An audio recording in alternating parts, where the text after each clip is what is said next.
Well, hello, my Van Buren family. Welcome to another great episode of the Van Buren Variety Show.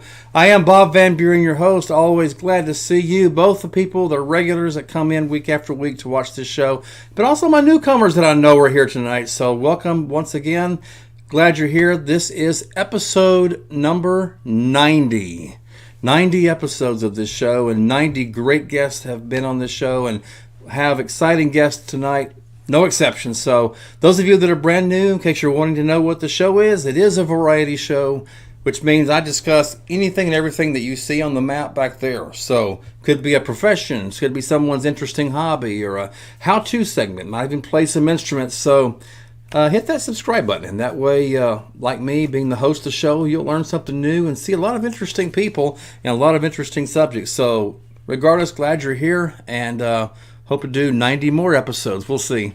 I'm going to cut right to the chase on this one. I normally do like a kind of a short monologue, but this is a continuation of a discussion that I had last week. So this actually is part two of the discussion that I had last week.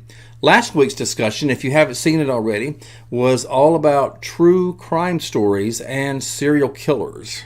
So some of it really probably will shock you. Some of it maybe you haven't even heard before. But it is, an issue in not just in the United States, but around the world. We have people that just, for lack of a better word, snap.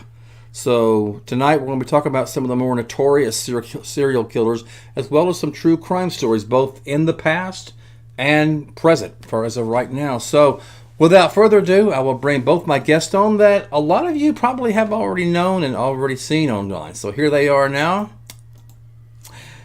Ladies and gentlemen, I'd like to introduce you to Tex and to Brandy. Of course, they need no introductions. They are seen on Tex's Front Porch. So welcome, Tex and Brandy, to the Van Buren Variety Show. Thank you. I'm glad to be here. Always a hoot coming on over here with you, Bob. Thank you. And also, I'd like to encourage people, those that are subscribing to Van Buren Variety, if you haven't already subscribed to Texas Front Porch and seen Tex and Brandy, go over to Texas Front Porch and subscribe, because you'll get a lot of interesting information from the cryptids, the paranormal. They got it everything over there. So make sure if that's your forte, you'll never want to miss an episode. And those of you that are seeing this simulcast on Texas Front Porch, if you want to come show me some love on Van Buren Variety, hit that subscribe button. I'd really appreciate that. So, we scratch each other's back here, so preferably speaking. Well, don't forget to scratch Brandy's back. Absolutely. Y'all go check out Blondes and Booze, and that is BOOS, not BOOZ. Yeah. So, Brandy, since you haven't been on this show before, why don't you just tell us about your channel, what you talk about, and when are y'all on? Well, we're on Blondes and Booze. We're on Thursday nights at 8 p.m. I'm getting confused at what time it is. 8 p.m. on Thursday nights. We're also called Blondes and Booze in the Woo, and we are on at 8 p.m. on Friday nights. So we talk anything that is weird, unusual, out of the ordinary, paranormal, cryptid, UFO, just anything odd. It could be there. So it really could. A variety show of the odd kind. Right? Yeah, there you are. There it is. Okay. Now, what's cool about them is they actually have a very impressive medium on their team. Aaron is a psychic medium, and they actually, really, wow. Right. Last week they actually did live readings on the show and everything, so that was neat. Yeah. And then we also have Krista, who is, a paranormal investigator, and she studied demonology. And I'm the same. I'm the traveler of the group. I go everywhere. Anybody says, you know what, I wonder if that's haunted. Well, I go. And lately, I haven't been going anywhere. It's just, it's just been kind of slow the last month or two. But I'm hoping this next year is really gonna, fire up with some stuff. Now that everybody's coming back from the COVID thing and everything's starting to open up, and really, I'm excited about it.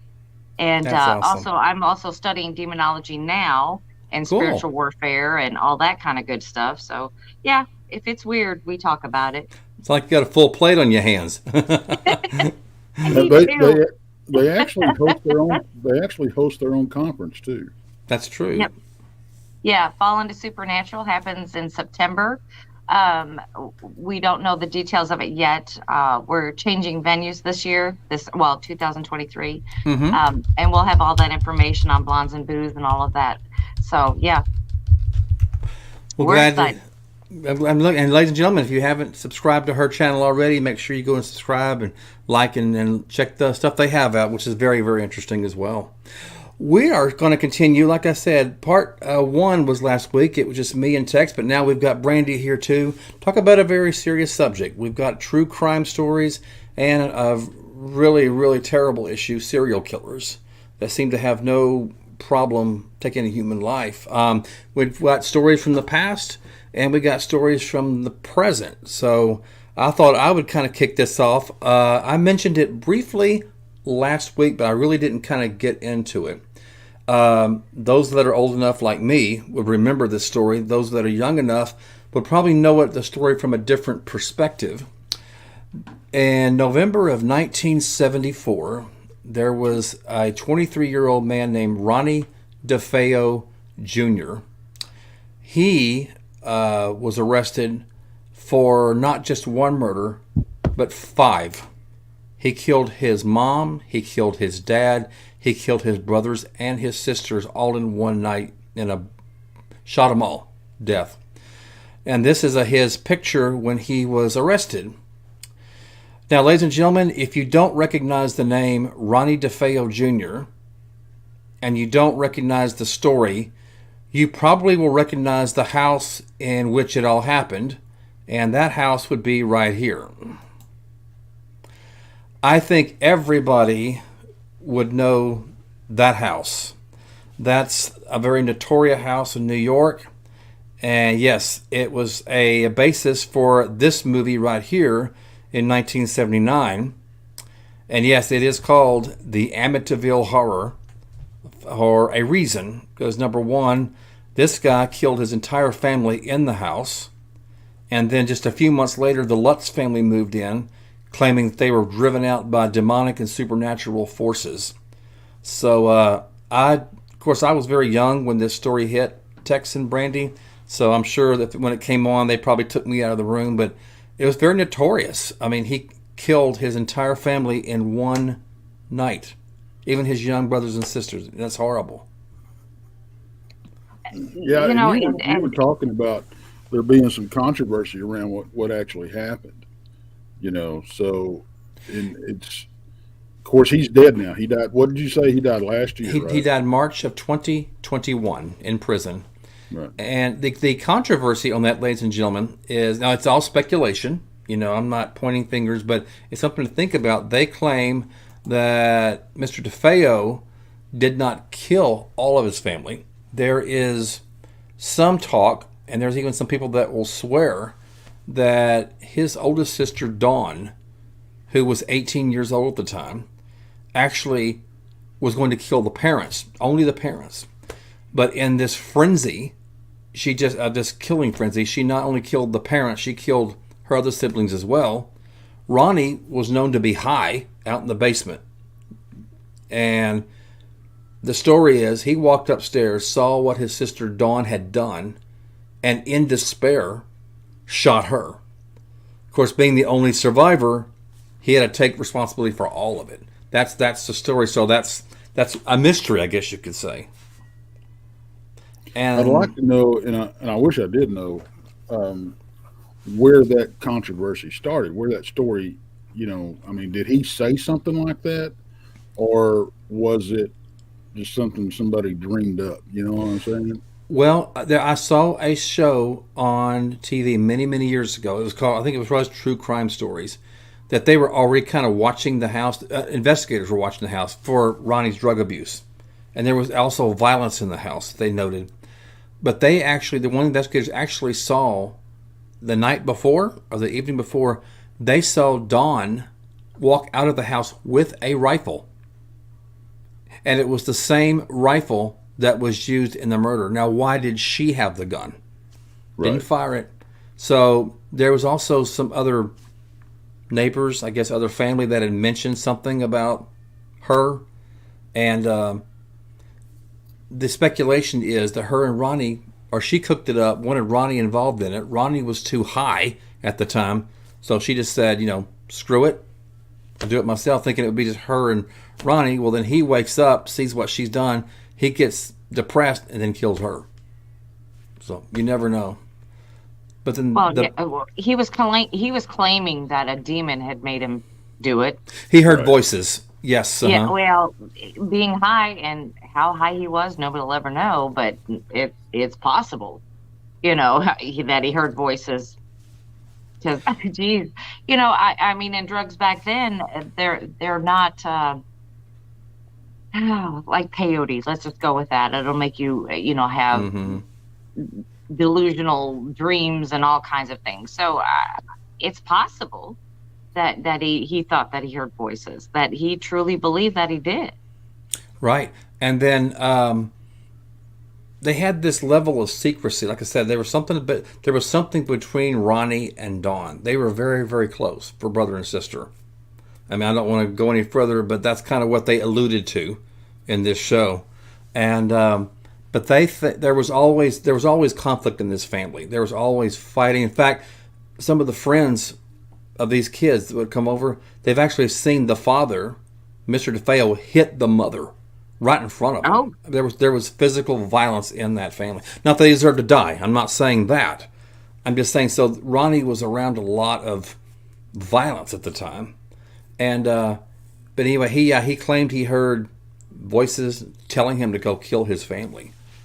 And and see the mystery of that, every one of the bodies were found lying face down in bed, and they'd all been shot with a rifle. And they're like, how would one person shoot an entire family without anybody waking up? So again, I mean, throw it out there. Supernatural forces, demonic forces. I mean, we don't know. Yeah, that is awfully strange that they're all in the same position and they're all in bed all dead. And then I had one footnote, and we'll kind of move on from this story. But as everybody knows, another family, the Lutz family, moved into this same house after they renovated it, and they claimed they were driven out by supernatural forces. 28 days later, 26, something like that. And they claimed that it was just haunted. They kept hearing voices. They brought in the Warren family, which everybody should know who the Warrens are at this point. Right. And I don't know if it was them that took the picture, but they had some researchers there. They took a picture, just random pictures, not aiming at anything in the house. Well, when one of the pictures came back, they saw this.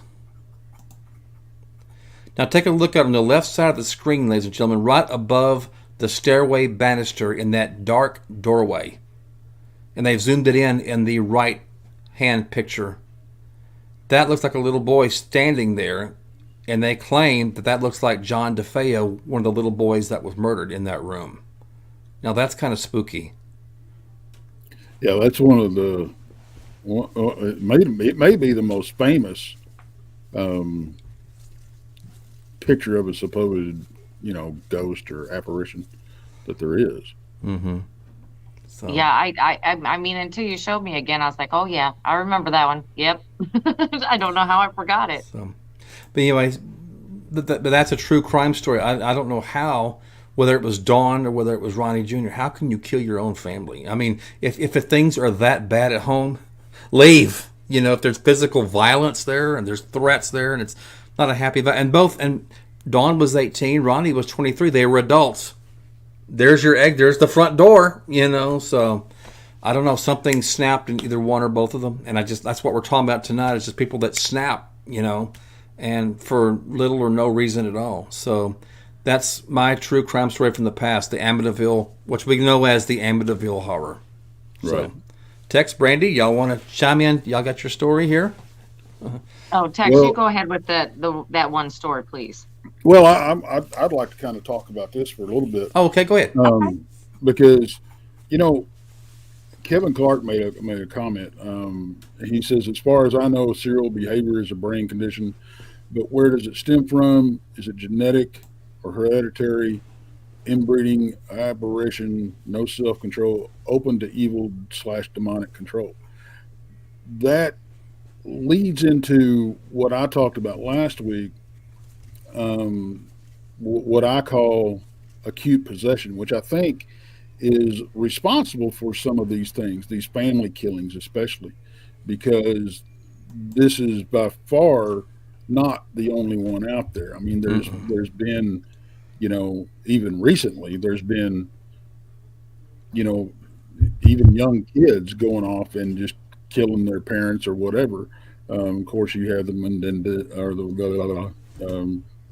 the brothers and everything, but it's. I don't think that was a case of this, but what I look at closely as far as that happening is where you have somebody that is everybody just thinks is great, and let's take these mothers that kill their children.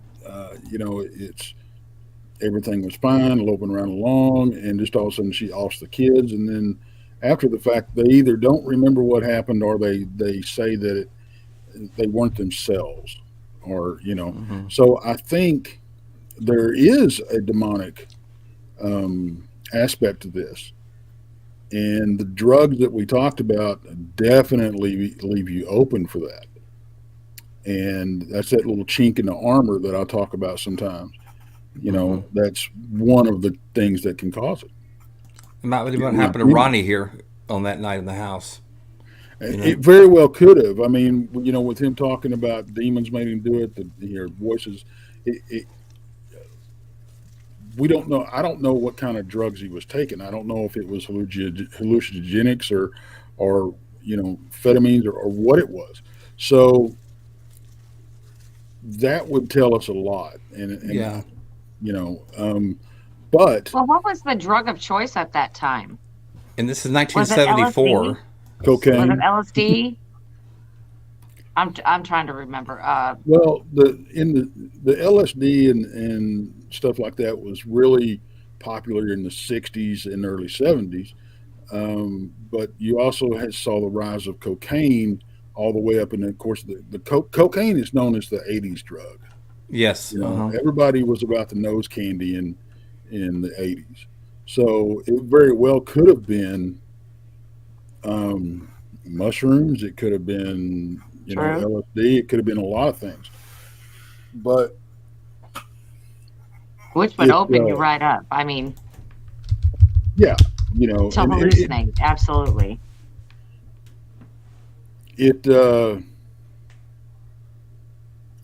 I don't know. And did y'all see the comment from Addie? I had no idea that it was rumored that the father was involved in the mafia.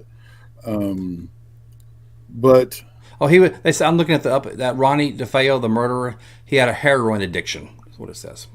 Okay. Yeah.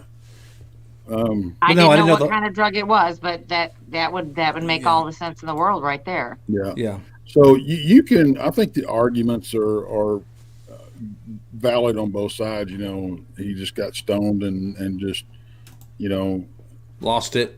And just did it, or maybe something with the history of the house. You can easily lean towards the demons. Yeah, it was an old house anyway. But not just maybe it wasn't the demons that made him do it, but their influence. Yeah. And him being a heroin addict, it's definitely opening the door for that kind of stuff. So. Sure. Absolutely. Well, there's so many things to that. If there wasn't demons there before, excuse me. If there wasn't demons there before, they sure invited a whole nasty mess in there after it happened. That violence, they're attracted to that, yeah. Yeah, that kind of tragedy, that kind of energy still in the home, and to this day it's still in the home. Right. It's always going to be there. I couldn't live there knowing that. No. Well, and you make a good point, Brandy. Even if the house wasn't haunted per se, or possessed, or however you want to look at it, before the DeFeo family moved in, the the energy they were creating with all the abuse and all that Violence. kind of stuff. Yeah. Yeah, the Oh violence yeah. Oh, and then you absolutely. throw the drugs in. Again, that opens the door for these demonic Yep. forces. Yeah, that's demon So, territory right there. right, Just right, all that negativity, and a demon's first priority is who am I going to take over? right, Who do I want? right, And they narrow it down, and evidently the whole family was just, I don't know, ripe for the picking, I guess, right. with all the brutality and everything that was going on in the home. So if it settled in to the son, Because he well, was a that makes drug a lot of addict, sense. Well, Yeah. and we can't forget, like Sandra was saying, he wanted the family money too. He wanted the inheritance. Well, you throw greed on top of that. Well, Mm-hmm. it just opens the door even wider. So I'm not saying the I'm guy, you know, didn't need to be held accountable for what he did. I'm just saying there may have been outside influences along with his own, you know, Yeah, but agenda. I don't know how he thought he was going to collect that money. I mean, I don't either. you're the only one left standing in the house. Who Mm-hmm. else are they going to Who are blame? they going to kill? Yeah. Yeah, and they knew that there was violence in the house. So, Right. but I agree with what you said, Brandy. There and text too. There's, I have no doubts about the Lutz family when they moved in. 'Cause I think there was still Oh, residual there, yeah, and forever will be. I mean, it's not attached to the house; it's attached to that whole property. and like in the You movie, know, they talked about. it, Well, I got to tell you, and this hasn't happened to me yet, and I'm not sure how I would react if it did. Um, but if you're somewhere and you hear a disembodied voice say, "Get out," Get out. Yes. and yeah, maybe time to leave. Yeah, at least. Oh. But I'm not saying anything. I've heard that. Mm, I've heard it. yeah. Um, well, let me just tell you a little short story while we're here. We're talking about the get Please. out part. Anyway, I was in a house investigating, and the caretaker was in front of me, and he was walking out. In my ear, I heard, "Go home." Oh wow. And I asked him, I said, "Did you say something?" He said, "No." I said, "Somebody just told me to tell you to go home." And he busted out laughing. He said, "Yeah, because that was the guy who lived here. Every time I walked in the house, he would tell me to go home." Wow. So, I mean, it was just validation. But yeah, have I heard the get out? Yep. Spooky. I've definitely heard the get out. That sends me chills too. Yeah. I don't want to jump off too deep into the whole, investigating haunted houses with demonic presence or Right. supposedly. Right. But because that's not what we're here to discuss. But No. it Talking about true it crime and definitely serial it is killers. for those I got to tell you, if I had any doubts, if I had any doubts about the whole demonic stuff, it kind of went out the window when we went and investigated the Hill House and Bob got scratched. Mm-hmm. Yeah. So And that burned like you wouldn't believe. yeah. So Joey wants me to start nursery rhymes.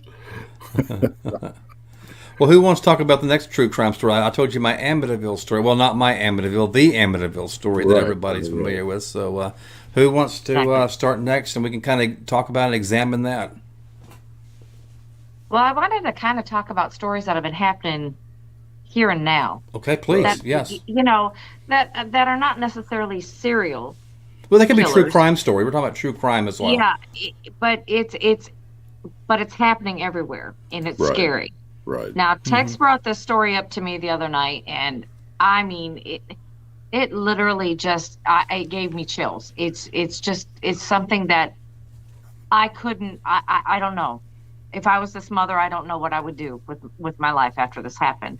Go ahead, Tex. Tell us that story. Oh, the The contracted FedEx driver. yeah, and it's all over the news, folks. Yeah. I'm sure you've heard about it, but Not just Texas, but all over. yeah. Yeah. This happened just a stone's throw down the road from us, actually. Mm-hmm. It's in Wise County, and then we're in Tarrant County. So, I mean, we butt up to each other. But this 7-year-old girl, and from what I understand, they lived out in kind of a rural area. They did. And the 7-year-old girl had gotten in an argument with her stepmother. Mm-hmm. She threw a fit. She stomped out of the house, and evidently walked up to the end of the driveway where now he wasn't employed, but he wasn't a FedEx employer or employee. He was contracted to FedEx to deliver packages. And it was just wrong place, wrong time, basically, is what it ended up to. He rolled up to, or was going past them, their mailbox or whatever to deliver. He delivered in that area quite often. And she was out there. He snatched her up and killed her. Horrible. And then when they caught him, she went missing, and then it was just a few days later they found her body. Of course, he confessed to everything and all that kind of stuff. Well, what's came out since then, there's a girl that's 16 now, but she tried to tell everybody 8 years ago that he had raped her, and nobody believed her. And folks, that's got to stop. The attitude of the kid's always lying, the teacher's always right, the parent, all that's got to stop. You've got to, if nothing else, you've got to look into what the kid's talking about. You have to, give it a very, very in-depth investigation, and hopefully you can rule that stuff out as, it's, if they had paid more attention and did an investigation and caught the guy, then this little girl will still be with us, and that's very, very sad. And it's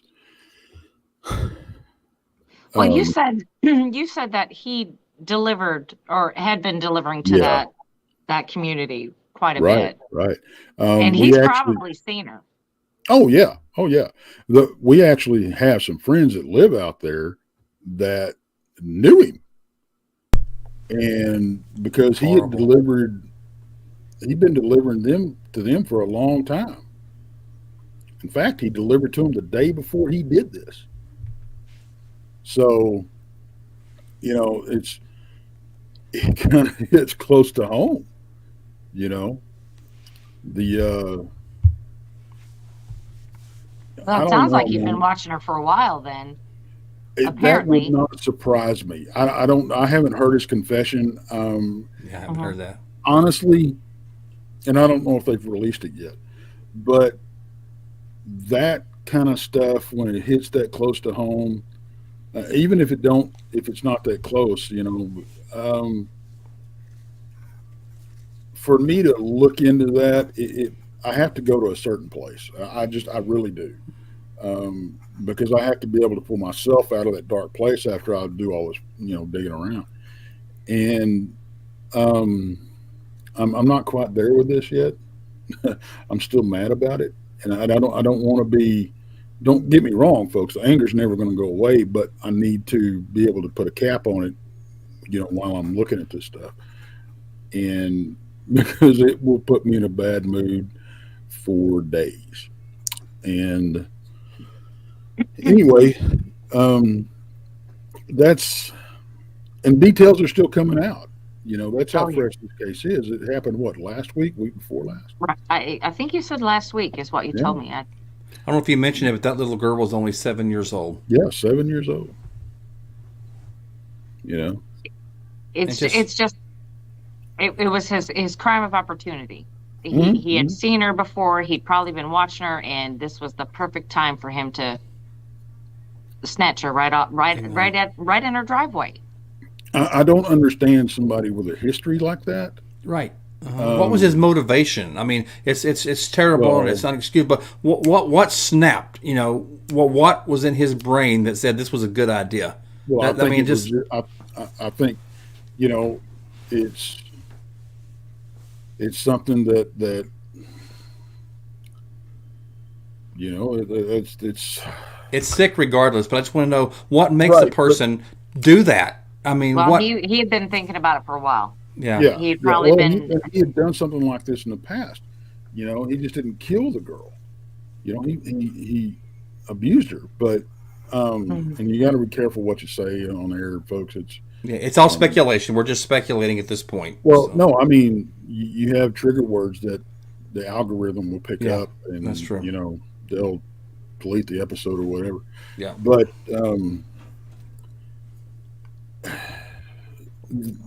the sad part about it is, to me, is that the first victim was completely ignored. Yeah. Just totally dismissed. She couldn't get anybody to believe her. Mm-hmm. You know. And she's waving that red flag, but nobody listened. Yeah. It's horrible. It's damn sad. Now, you, Brandy, had another case. Yes. That you wanted to talk about. Yeah, this is just something I'd run across just today, actually. It was about a teenager. She was 17 years old, living in Raleigh, North Carolina. She had just gotten off work, which I commend her. 17 years old, going to work. Love it. Anyway, she called a Lyft, not an Uber, but a Lyft. Right, which is to take her home. Mm-hmm. And it was not far from where she lived, but it was too far to walk. So the Lyft driver came and picked her up, and immediately when she got in, she smelled like cigarette smoke. And the driver sprayed a little something, and then she's like, okay, the smell's gone. You know, that's good. Right. Well, he continued to spray this stuff in the car, and then he rolled up the windows and started to drive. She started feeling a little weird. Like a little bit drugged kind of, and she was starting to get nervous. And then he was asking her, well, how many boys flirt with you? And then he would say stuff like, I would date you if you were a little older, and all of this stuff to this 17-year-old girl. Wow. She started feeling so bad and so, just so upset about the whole thing. She got scared and she jumped out of the moving vehicle. I mean, just opened the back door and jumped out. She said when she opened the door that she blacked out, that she doesn't remember jumping out. All she remembers is waking up in the spot she landed in and starting to cry. So then she's, just in all this confusion and everything, she notices that the Lyft driver is standing in the crowd as a bystander, and he calls the ambulance for her. Like, he didn't know her. He just happened to find her, basically. Wow. Yeah, like he was just in the crowd that happened to walk up or something. I mean, if it were, my customer that jumped out of the car, I would be screaming bloody murder, going, what were you thinking? Where, why did you jump out of the car? What are you on? Or, something, Yeah, exactly. At least acknowledge, hey, this was my client in the car. But no, just nothing. And they have done nothing. There's no charges or anything against him at this point. Unbelievable. All they did was they took him off the Lyft driver's schedule, so he can no longer drive for Lyft. That's his punishment, per se. Well, wow. Right.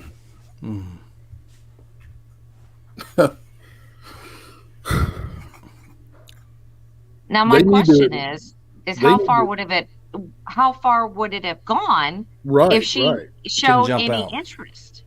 Well, if she showed one bit of interest, because we all know about the date rape drug and roofied and all of that. How far would this have gone? Could it have been another case of he'd take her somewhere and abuse her and then get rid of her. Yeah. Mm-hmm. So this the is term really everybody's scary. using now is he would unalived her. There you go. Unalived is a very good word we Yeah. can use. Mm-hmm. But you would think with her report, they would at least search the vehicle, do some kind of chemical test for the spray Mm-hmm. or whatever. You know, now the spray Now this, thing, the spray yeah. thing that doesn't work real well because it wouldn't only affect her; it would have affected him. But you can build a tolerance to this kind of stuff. Mm-hmm. So there's that. My question is, what's he done in the past? That's what I'd like to They know. need to investigate him at Mm-hmm. the Yeah. very least. You know. Well, in other reports, not necessarily on that news report, but in an article that I'd read about it, he had complaints, on him for this bad behavior. Right.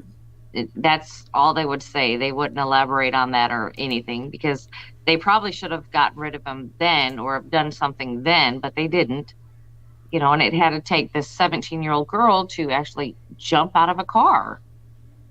Well, I just couldn't imagine. And it's very possible that they may be investigating him at this Yeah, time. and they're just not saying it. Well, because it happened, like I said, the beginning of last month. Yeah. So, of course, this all takes time. We know that the forensics and all of that take time. But they've done nothing. They brought no charges against him or anything. Well, there's nothing. They didn't really have anything to charge him with because you can't charge somebody for saying something not. You can't really even get him for fleeing the scene because he was there. He called 911. That's right. So that's right. And technically, from what I understand, there's nothing you could charge him with. No. You can look into him for sexual harassment, maybe. Possibly. But all he did really was make her feel uncomfortable. He never, we know the intent, but you got to prove it. Right. Exactly. Yeah, and that's the most difficult part. I would not be surprised, and I hope this is the case, that he is being investigated, and something will, something will come of it. Yeah, something that they can get him off the streets with. Because I have to think if you're taking it to that level, you've already had instances in the past where you've at least tried it. You don't just carry around. Now, this is just, let's just say that the spray is what caused her to go loopy. That's not something you just randomly do. Mm-mm. This was calculated. And would be my guess that it could have, he had to experiment on something or somebody. Maybe he was doing it on himself, and that's why he built up a tolerance. There's a comment from the chat. Let's see what y'all think about this. So that's BS. They could have taken that spray out of his vehicle and checked it. Could they have done that? Or I'm not a lawyer, but and depending on what kind of test kits the police are carrying these days, I don't know if they have anything for whatever he was carrying. Spray, yeah. Yeah, for whatever was in the spray. I know they have test kits for your normal run of the mill drugs that are out on the street right now. Yeah. But for something of that, I don't know. Yeah. Yeah, but you can look it up. The article is it was on their ABC News Channel 11. Right. Okay. It was November 4th. But check it out of Raleigh, North Carolina. And they don't say very much, but I think they're investigating, so they're not trying to freak this guy out so he'll run. Mm-hmm. I think they're trying to gather stuff. From what it sounds like, they're trying to gather stuff, to charge him with something. Right. But again, like the original question is, what goes through these sick people's minds? I mean, what is the trigger that they lose? They have these blinders on, and they don't consider ramifications or consequences. They want this. This is what they've got to have. Who cares if it hurts somebody else? I mean, I'm not a psychiatrist, so I'm asking a hypothetical, open question. What snaps people like that? I mean, just I don't know. For a grown man to talk to a 17-year-old, to me is still a child. Yes, it is. It's a For minor. a grown man to talk like that to a child, I don't know. I don't know what's going on in their brain to think that that's okay. Yeah. I don't know. Well, we're talking about true crime stories. I actually have another one, and this one happened about 2 years ago. Now, we wouldn't really have heard about it because it happened in England. But here's the story. This man's last name was Sinaga. You can look it up online.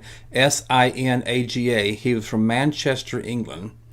And he deliberately rented an apartment near a big club. It was just, for men and women, all.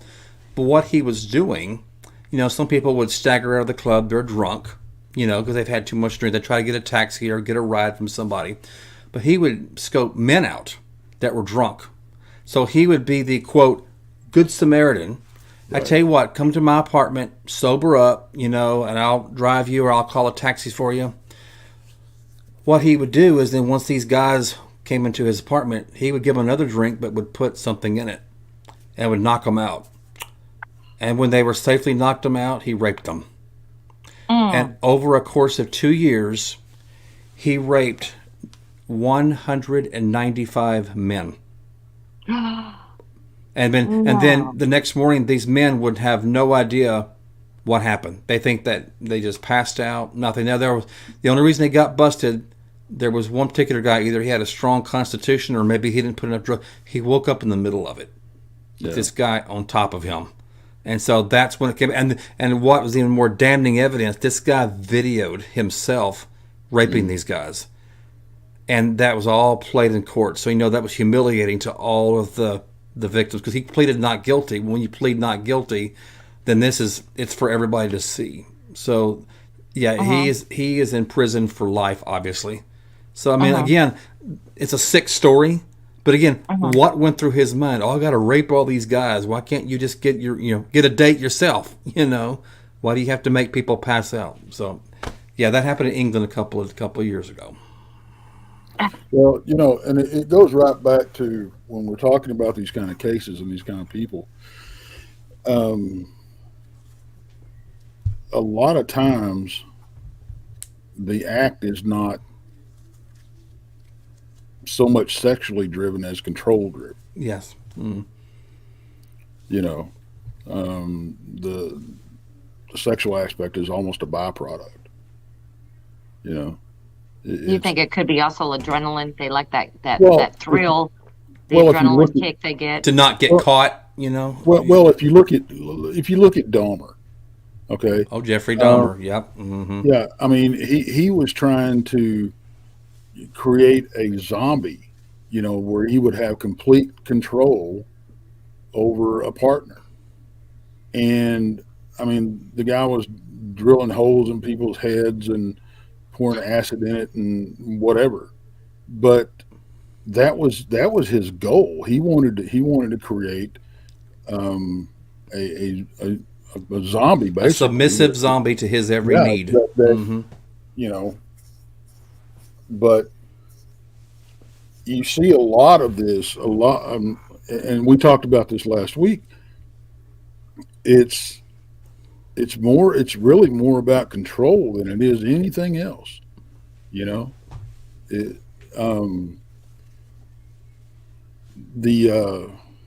What you take BTK for example,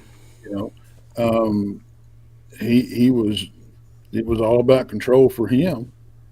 It was some of these serial killers or serial rapists, they don't even some of them don't even participate themselves. They use objects, you know. Right.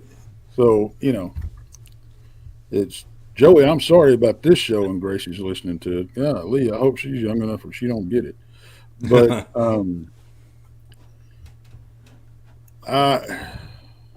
Yeah, it's a really tough subject to talk about. It is. really is, and I mean, because you're looking at the very dark side of humanity. yeah, very dark. And there's obviously something that's broken in these people, but that goes right back to: is it possible? Now, let me ask you this: is it possible for somebody to go to a place as dark as this? And I'm talking about these people that commit these acts. Mm-hmm.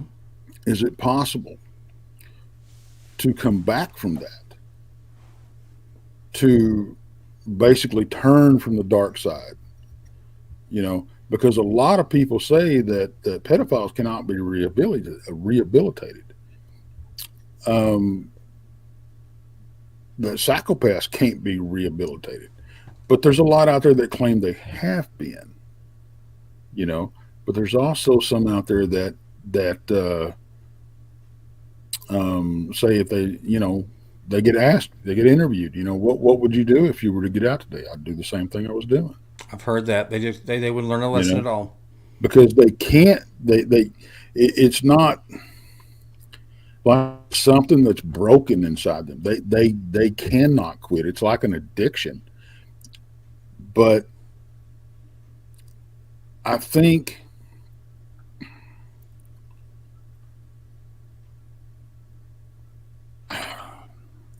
as a Christian, I think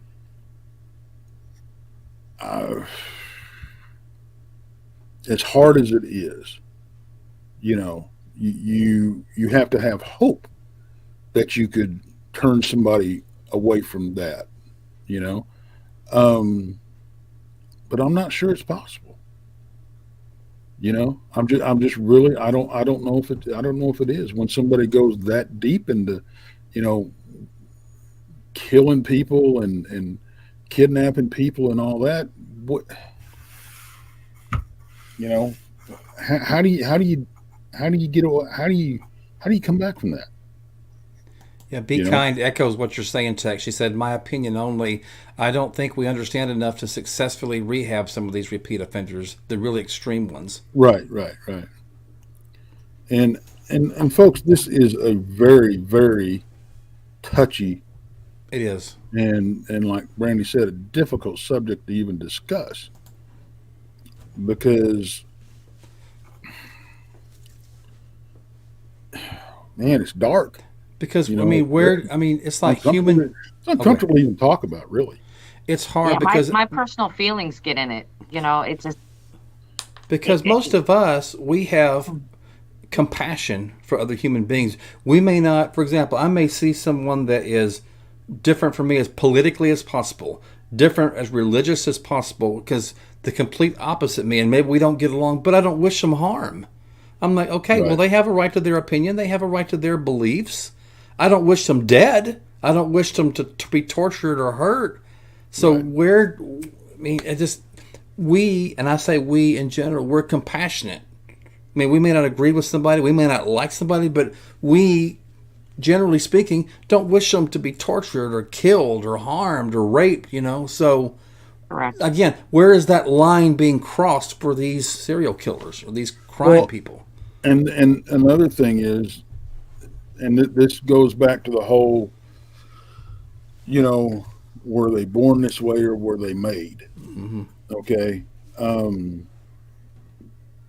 We don't know. I mean, looking at the serial killers and stuff,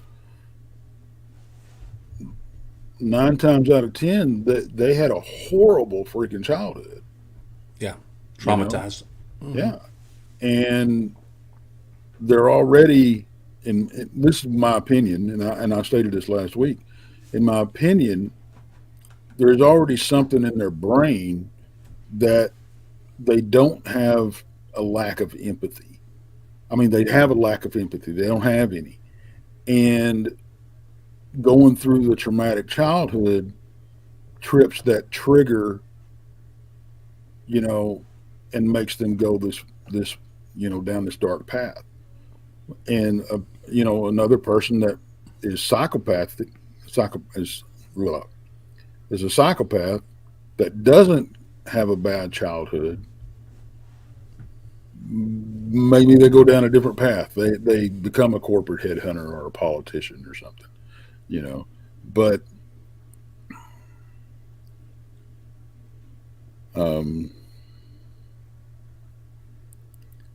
I don't know. It's difficult. Honestly, this is the aspect of this subject that I don't like to discuss because it's so difficult. But we can't bury our head in the sands either. Yeah. Got a good comment here from World Bigfoot Radio. Defective parents raise defective children. It's generational. I agree with that subject. Yeah. It's tell you to break the cycle. Yes. Yeah, it's a vicious circle. It really, really is. Yeah. And it takes a lot from and I've known kids growing up, that had just a horrendous childhood and were able to break that cycle. Unfortunately, when a young boy is brought up that way and seeing the abuse, he tends to, travel down the same road. And it goes the same way with. I almost had to go here, but it goes the same way with not just the abusers but the abusees. If they grew up that way, it's almost like they seek it out. And they can't break that. They can't break that cycle. You see them get into abusive relationship after abusive relationship, and it's not their fault. It's just something they were conditioned to. And if they're not being abused, I've heard a lot of women say, if he wasn't abusing me, I didn't feel like he loved me. I knew someone like that said that. And I mean, they're just as broken as the people that are doing it to them. In fact, her exact quote was when she was confronted, but she was living with an abusive boyfriend, and a lot of her girlfriends asked her, "Why are you staying with this guy when he's hitting you, he's hurting you?" Yeah. And she said, quote, "Well, I talked to him about that, and he said he wouldn't hit me like that if he didn't love me." Right. And she believed it. Because she was probably brought up that way. Mm-hmm. And your children are seeing this. Yes, her children saw it, I'm sure. Mm-hmm. And that's where we go, the abusers and the serial killers and psychopaths in general and sociopaths, the whole 9 yards. And then narcissists to an extent. Yes. They do not have that empathy part of the brain. They don't have that compassion part of the brain. They don't look at other human beings like we do. They don't see them as human beings. They objectify them. And that's one reason they're able to do what they do. We talked about that last week with, how it was so well portrayed in the Silence of the Lambs. Yes. With the way when the senator was doing the TV ad, and she kept saying the girl's name over and over and over and over, and that was simply to try to get him to see her as something other than an object. And then you see when Buffalo Bill has her in the well, and he keeps referring to her as it, and he struggles with it for a short time, And I think that was so well portrayed and really let you in on some of the some the way that they think.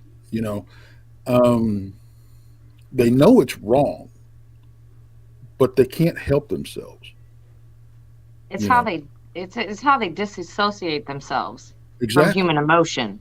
right. Is to not think of them as a human, but as an it Yeah, object. Yeah, you're correct in that. Absolutely. I think one or both of y'all said it. Y'all hit the nail on the head. I think both of you said it earlier, Tex and Brandon, that it's also definitely a control factor. They have to be in control.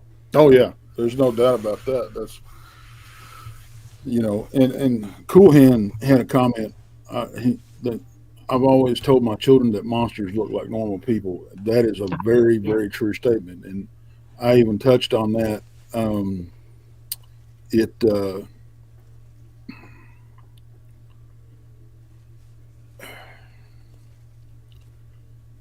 that going out in the field, and I don't.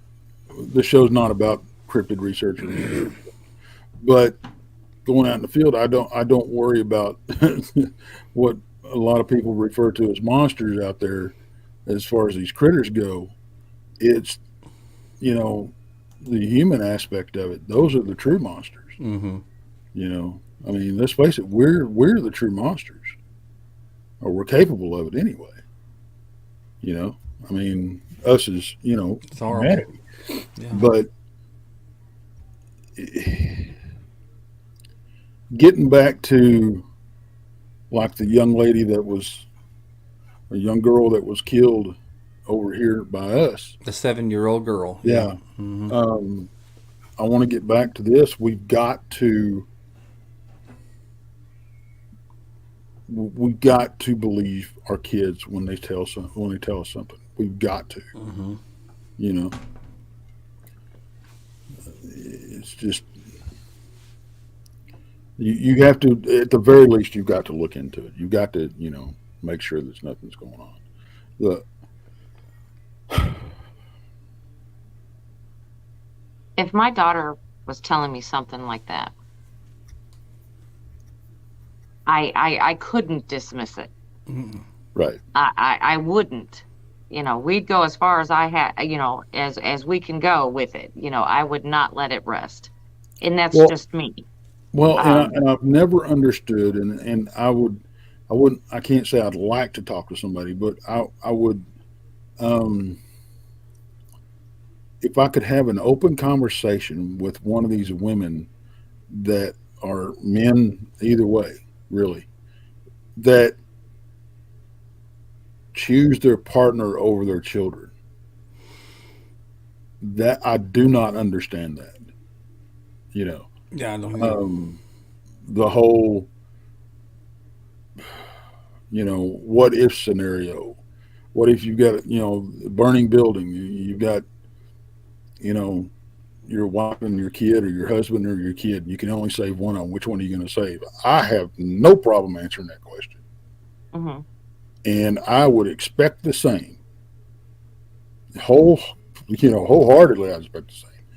You better get the kid out. Mm-hmm. Absolutely. That's just me. But it's Unfortunately, not everybody feels that way.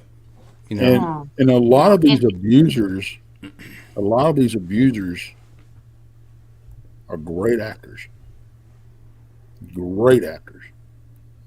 They'll be, you you could be best buds with one of them, and you not even know what's really going on behind the curtains, behind the scenes at home, because they're a great guy, or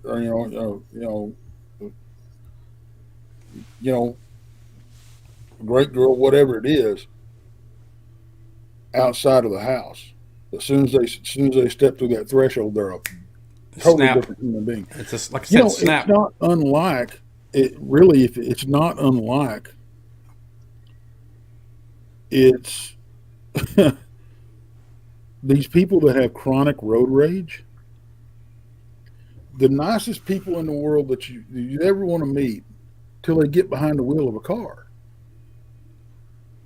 and then that demon takes over, and they're just and they hate everybody on the road. Mm-hmm. You know, and because I've seen that, I've seen people that are just as sweet and kind and everything, and you put them behind the wheel of a car, and man, their personality flips like a light switch. Sometimes that happens to me. I do. I'm sorry. Well, no, that's not what I'm talking about. I'm not talking about, every once in a while getting PO'd enough to flip the bird at somebody or yell at somebody, but I'm talking about every time they get behind the wheel. Oh, every time. Not me. That's not me. No. It's like it's almost like a werewolf, Dr. Jekyll and Mr. Hyde, basically. Yeah, exactly. These abusers are the same way. They once that front door closes behind them going in the house, they're a monster. Yeah. But outside the house, they're one of the best people you're going to meet in your life. Right. Or you think they are. So, yeah. That's a good. We had a great discussion tonight, y'all. So I think we had some good crime stories, and again, the unanswered question is how and why people do that. I mean, I may have to have a psychiatrist on the show sometime just to kind of maybe they can explain it. Yeah, absolutely. I want to be there. Oh, absolutely. I'll keep y'all posted. So, Tex, Brandy, thanks a lot for coming in tonight. We had a great conversation. A little depressing, but these are, like you said, Tex earlier. I think Brandy, you said it too. As difficult as this subject matter is, it's got to be talked about. We sweep it under the rug. It's going to get worse if we ignore it. So we've got to put this out forefront. Absolutely. All right, Tex, Brandy, thanks for coming into the show tonight. I appreciate y'all coming on. Have a good night. Bro. Thanks. And ladies and gentlemen, that's going to do it all for tonight's episode of Van Buren Variety. And let me just tell you to my newcomers, people that are watching this, make sure you come over to Van Buren Variety, hit that subscribe button. I sure would like to see some little love. And remember, it's a variety show, so every week I have a different guest with a different subject matter. You never know what you're going to get, but you might get some insight if you subscribe. And if you liked tonight's subject matter, make sure you hit that like button too. My guest would really, really appreciate that too. So that's all for me tonight. I will see y'all next Tuesday at 7 o'clock Central and 8 o'clock Eastern for episode 91, where I have another interesting guest coming on. So for all out, this is Bob Van Buren for the Van Buren Variety Show. Have a great night, everybody. Good night.